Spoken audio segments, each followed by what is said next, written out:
So as a special treat today, I'm going to be taking out this Peugeot 205 Mardi Gras. The Mardi Gras is quite a late model in the Peugeot lineup. Basically by this point the 106 was out, and like with other manufacturers, Renault did the same thing. They cut the model range down just to a few models, the Mardi Gras being one of them. Now this car is owned by David here. Hello. So David's fetched this car over for me today to have a go in. And just tell me, David, how did you come to own this car? Well, last year I was looking to change my Honda Jazz that I'd had for a few years, and I wanted to get something older, and I'd always loved the 205, you know, going back to when I was my first job was at a Peugeot dealer, washing cars, so I'd always like admired the 205 and just always thought it was a really attractive little car. And then all these years later I was just looking on, you know, the classic cars on the internet, and I saw this one for sale at the Motorist, which is not too far away from where we are now. Yeah. And then, so I came over to have a look at it, and I just like fell in love with it, really. Yeah. I didn't realise, so the first time I saw this car was hundreds of miles away, and it actually came from 10 miles down the road from where I live. Yeah, you saw it in south of England. Cadnam. Cadnam, that's right, yeah. Yeah. At the Lloyd Vehicle Consulting So this is quite a low mileage car as well, isn't it? Yes, it's done 41,000 miles now. I've put a few miles on it, but yeah, it is a low. It only had two previous owners who hadn't used it very much, just like spare like 1,000 miles a year, I think. Yeah. For quite a few of the years of its life, and then I think a few years it didn't even have an MOT, so it must have been off the road. So yeah, that's brought the mileage down. Excellent. And yeah, they've looked after it. You know, the previous owners, because when I got it, it was in pretty much this condition. Yeah. So I've just like kept it up to how it was, really. Yeah, magnificent. And I've done a few jobs on it and had a few things done, but you know, just general maintenance, really. Yeah. But, yeah, it's a great daily car for the summer months. Right. But, well, we'll have a quick look and we'll go out for a quick run. Yeah, great. This is an M registration, which would be around sort of 94. Yeah, 95 this summer, 94 or 5, yeah. So yeah, 94, 95. Now these later cars, you can pick them out as well because this is colour coded. The earlier cars, this plinth would have been grey, usually sort of not louvered, but like like lines in them. Now it's smoothed off and body colour. Yeah, other than that, pretty much clear. Repeaters as well, or smoked on the back here. So very subtle changes from the earlier cars, but other than that, not much to pick them apart. So let's have a look inside. Peugeot 205, I've always quite liked these cars, so it's nice to finally be in one. I myself had the Renault 5s, but never a Peugeot 205. Now this particular car is a facelifted car, and a very late facelifted car at that. So we've got some niceties in here, like this steering wheel I really like. A 3-spoke design, which is very reminiscent of the GTI style steering wheel, so that's a nice touch. Instrument cluster in these cars is very basic. We've got fuel gauge, a speedometer, and there's an analog clock in there, a bank of warning lights up at the top above that. Obviously they were a little bit different in XSs and GTIs and things like that. You had a different shaped cluster with more instruments in there. Now, one thing I really do like with these facelift cars is this dashboard layout, and I actually think these dashboards they've aged very well. I think they still look very good even today. The earlier cars had a slightly different shape, dash with different vents, but these are much more shapely, look a lot nicer. I do like these heater controls as well in here. Again, that's different to the earlier cars. Radio is all the way down here towards the bottom. This one does look to fit in fairly well, but it isn't aftermarket because I think we've got a USB and things in there as well. So a few basic controls here, things like heated screen, rear fogs and your hazard warning lights. Ashtray and cigar lighter in there because French cars, even in the 90s, had to be kitted out for people who wanted to smoke. Glove box in here, which again in a car of this era were quite a luxury. Small cars back then didn't all have glove boxes. It may be something you got from mid-range. I can't open this one, it's had to be screwed in because the latch is broken on this particular one. But yeah, that would have been quite a nice feature to have. And we've also got door pockets in both sides, which again, you may laugh, but cars derived from the 1980s didn't always have that. They're not the biggest door pockets, but they are door pockets, and they're carpeted in the bottom as well, which is quite a surprise. This upholstery is lovely. You've got this blue colour on the seats with these sort of little squares in, coloured squares. It makes a lot of modern interiors look quite dull and boring. And they do seem to be sort of I'm not sure whether that's sort of a cloth or some sort of weave in the middle and velour at the edge. Really nice feeling upholstery. Blue carpets and matching blue Mardi Gras carpet mats. Again, really, really nice. We've got sort of a little compartment down here in front of the gear lever. Everything else is pretty standard in here, I would have said. Something else of note, electric windows. Again, we might laugh now, but small cars in the 80s and into the early 90s, unless you were going up the range, you did not get things like electric windows. Same with the central locking, which this car has got.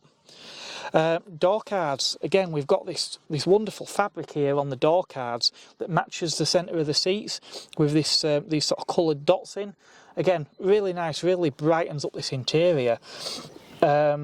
The main part of the door card seems to be covered in some sort of vinyl, and it does actually wrap all the way over the top. Again, small cars in this era, it was very common to have exposed metal door tops, and sort of your A and B pillars, again, clad in plastic. That wasn't very common back in the day. This car's got a pop-up sunroof, which I'm definitely thankful of because it is quite warm today. We've got this little centre console here with a basic interior light here, which basically this molten hot plastic light fitting, because the door's open and the bulb's on, so that's quite hot. You would actually tip that to turn the light off, on, or to the door position. And there's a few other little things here. I'm not sure what that bit is in the middle. You've got a couple of blanks here. Maybe that was for an electric sunroof in some models. This car's got manual internally adjustable door mirrors, which again wasn't always standard across the range on cars in this era. Now, 1980s Super Minis were never going to be the most vast of cars in the back, but it's not bad in here. Something Peugeot have done in here is actually done a 50-50 split on this seat. Let's have a look. We appear to have 2 seat belts, so maybe Peugeot did do it as a 4-seater rather than a 5, but yeah, the seat's actually quite comfortable, and the seats back and front are quite sort of squishy, very French, so that does make them quite comfortable. The backrest isn't the highest, but again, hatchbacks of this era, they never were. The seat back was always pretty low. Headroom is pretty good because the 205 is quite sort of square and boxy, although again today, being that it is quite hot, I can already feel my neck burning in the back of here, but thankfully that's not something we worry about too often in Britain. Manual wind-up windows in the back, which is pretty much as I would have expected. Again, the upholstery and everything is as in the front. Again, with this door card, they haven't cheaped out because you're in the back. You get the same in the back as what you do in the front. I've got these little pulls, door pulls, come armrests here, and again, ashtrays in both sides. So that's 3 ashtrays I've found so far, which again, for a French car of this era is pretty common.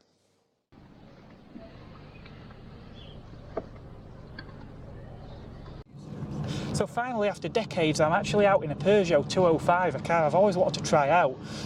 Now this one is a very late one, Mardi Gras, and this is fitted with a 1.1 litre TU petrol engine.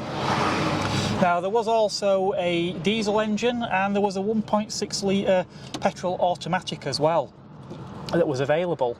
Now this 1.1 actually produces 60 horsepower, which for the engine size and the time is quite respectable. I know the 1.1 litre N05 that I had, that produced I think 47 horsepower. So 60 horsepower, yeah, it's quite sprightly. In fact, if you think even the first generation Fiat Puntos was available with a 55 horsepower engine, so yeah, this is pretty good. So it is very, very hot today, so I've had to crack the window. I've got the sunroof open, so apologies if there is a little bit of noise there. So first thoughts, as I pulled away, the clutch was quite high and very, very light on this car. Didn't have a great deal of feel. But again, for a city car, you do want something that's nice and easy to drive anyway, so that's perhaps no bad thing. So we're out of the 30 zone, so just put my foot down, I'm in 4th gear. It's 55, 60. So yeah, not the fastest car, but pulls quite well without too much drama. I'm now at sort of 55 mile an hour in 5th gear. There's no rev counter, but yeah, it's quite, it does feel quite civilised. And again, other than a bit of wind noise, quite small tyres on this car, so we haven't got that horrible droning road noise that really bugs me in a lot of modern cars that we get these days. So yeah, everything's quite smooth. No power steering in this car, but again, it is quite a light car. When you first move off, you are aware of it, that it's not power assisted. But once on the move, no, it's quite pleasant. But the thing I'm already noticing about this car is how compliant the ride is. I mean, we're on neither the best or the worst road around here, but the ride is pretty exceptional actually. Really, really good. I thought it'd be quite good, but I'm surprised at just how good it is.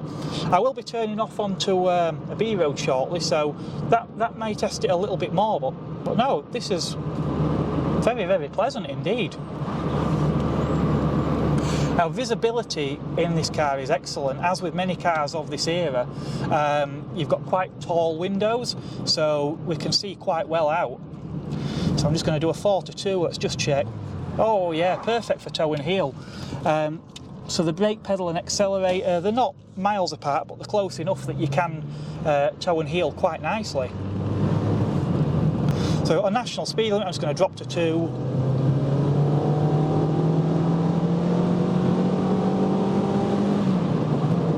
Oh yeah, 2nd gear, straight up to 55 mile an hour. And it's quite willing, and in 3rd gear I wouldn't say it's fast, but it feels like it's got enough. Certainly keep pace with traffic quite well.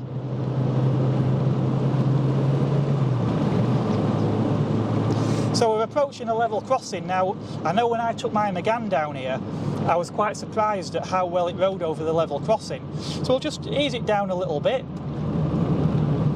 Not going to go over it too crazy, but let's just see. Oh yeah, that's marvellous, barely even shook the camera.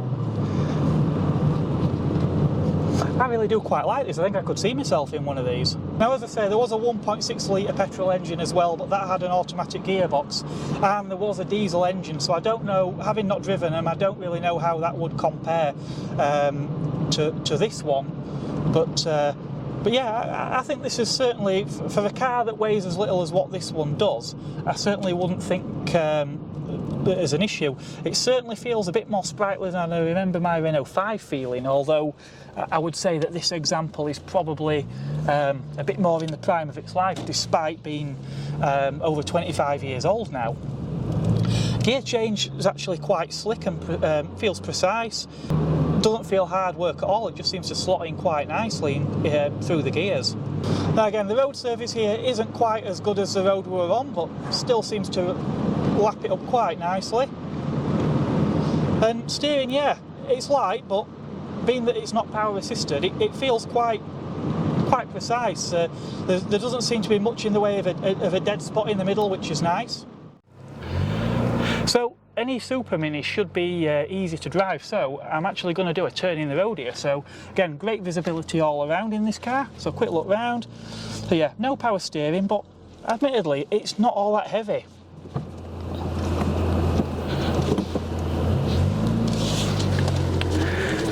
And really easy to place this car, being that it is sort of quite boxy and compact.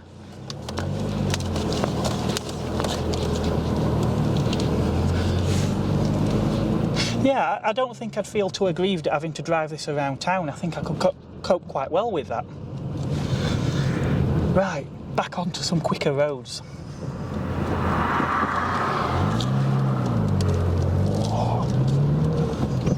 I'll tell you what, I won't give for air conditioning though now. Stifling.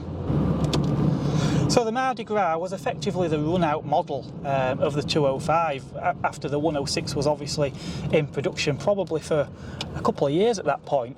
So what they basically did is they cut the range down to just this one model. In summary, today's a very, very hot day. Air conditioning would certainly be nice. But aside from that, I've really, really enjoyed this car. It is so incredibly easy to drive. It's unreal, really, really easy.